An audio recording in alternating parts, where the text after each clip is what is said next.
And so, welcome back to the Sanctuary Kitchen, and the moment you've all been waiting for, which is, of course, dessert. Having somewhat of a pastry background, I found the whole raw dessert consideration a little hard to swallow, to say the least.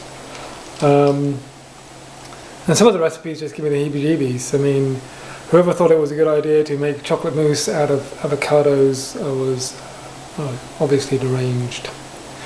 But anyway, I've tried a few recipes. I've been playing with a few, and one of them that goes down pretty well with these guys is raw truffles, otherwise known as bliss balls. Terribly simple. I'm going to make them right now. So what we have is equal quantities of almonds and raisins, and you can make this according to your your needs quantity wise. 3 cups each of almonds and raisins will make a lot of bliss balls. Well, anyway, that's 3 cups each of almonds and raisins. We have 1 cup of raw palm sugar. We have an orange to zest, some raw cocoa, and a little almond butter, and a little bit of water. But anyway, horribly simple. Let's see if I can set this thing up to where you can actually see what I'm doing. That should be good, I'm guessing. So anyway, you need one of these babies, or at least a smaller version of it. Cuisinart, S-Blade. You're going to toss the almonds in. You're going to toss your raisins in. Like I say, it couldn't be easier. You're going to toss your sugar in. Palm sugar in this case. And I'm going to dip into the magic jar of raw cocoa, another superfood. So they say.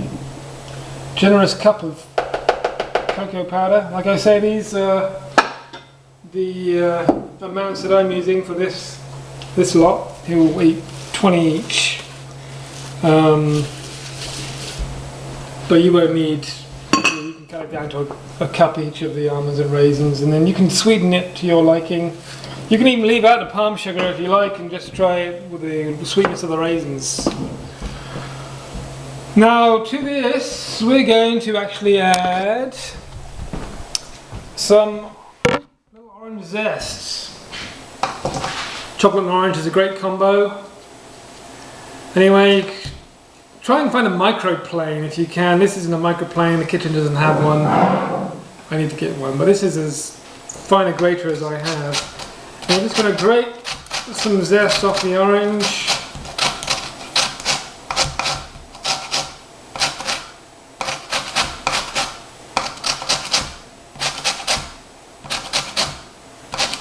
Like so. This isn't exactly microplaned, it's a little on the chunky side, but it's all going to get blended up. You can even, if you want to get some of those, it's already getting pretty juicy, but if you want to make it even more juicy, you can give it crush it with the back of your knife, and then you're going to take this and you're going to put it into your other ingredients. And then you're going to make a lot of noise. So here we go.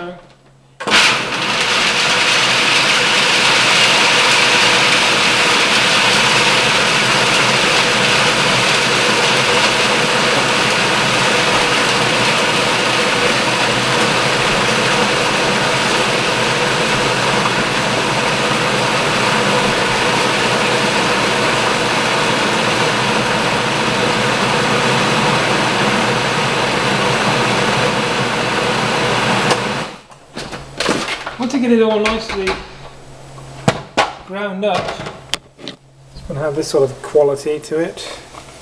It's like a powder. You'll never get the almonds completely ground in. There's going to be a little bit of chunkiness associated with your truffles. But that's okay. The quality of this caramel probably is extremely questionable, but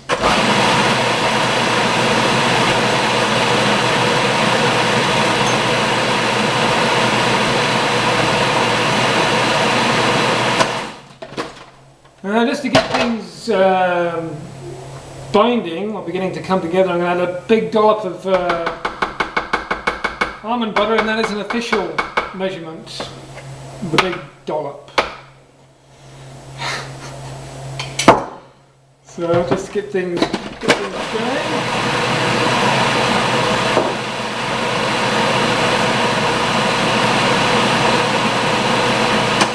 And that's going to start pulling it together a little bit.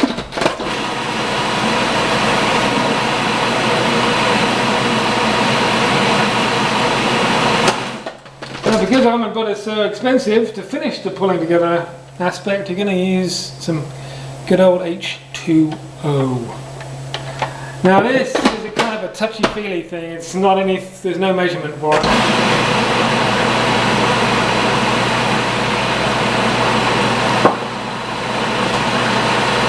But what you're going to look for is for it to start to spatula. You want it to start to come together, not too wet, because then it's a real pain in the butt to roll. It's going to come together in a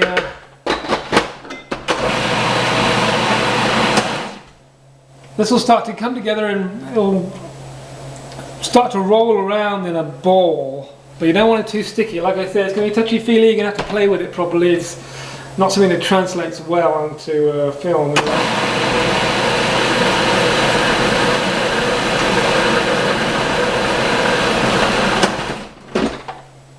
Start to look pretty good. Let's a little bit more. Doesn't take much water.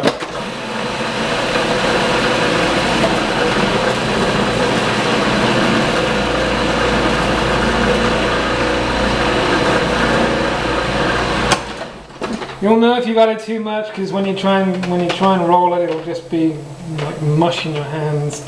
You want it to be nice and smooth and sticking together, but yet still have a sort of a dryness or a capacity to pick it up and roll it around without. That's a technical term.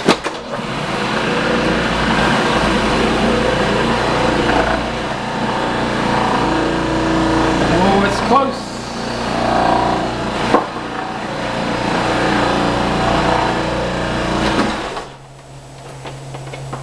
It's very close. I'll just take a smidgen more, I think, and that'll do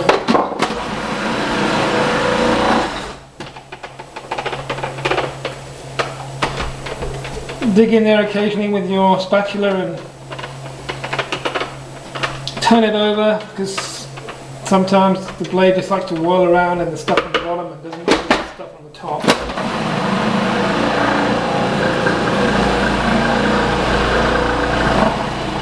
And if I'm lucky, you'll see the effect I'm talking about.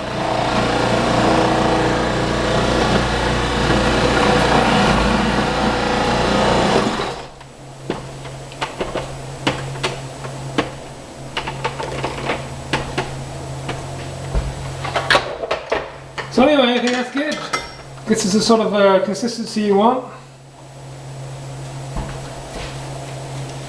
A nice roll, and there it is. So,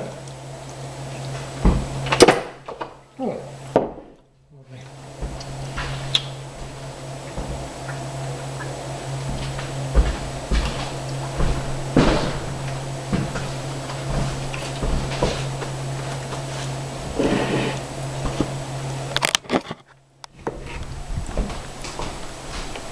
Now all you do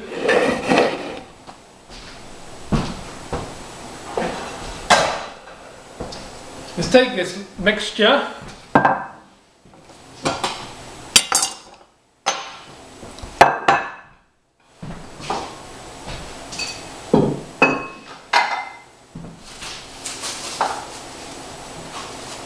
A little bit of the raw cocoa in a plate, in this case a pie plate.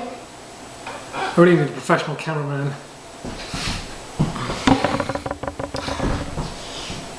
I'll just do one because that's all I need to do to demonstrate. You're just going to take a lump of that, make a nice smooth ball, put it in your cocoa powder, roll it around.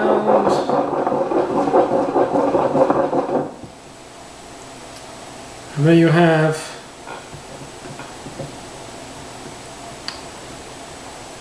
shake off the excess because otherwise people tend to breathe it in and then they're choking on cocoa powder. And there you have a nice raw, in this case orange, chocolate orange truffle. And give it a go. We can have all kinds of other flavours. You can like chop up fresh mint, give it a good crush, get the juices flowing. Put that in. Mint and chocolate is excellent. Just do plain ones. You can put a little cayenne pepper in your cocoa dusting powder and get the old south of the border feel going. That's a good one. That's a very good one. Anyway, eat dessert first, and thanks for joining me in the Sanctuary Kitchen.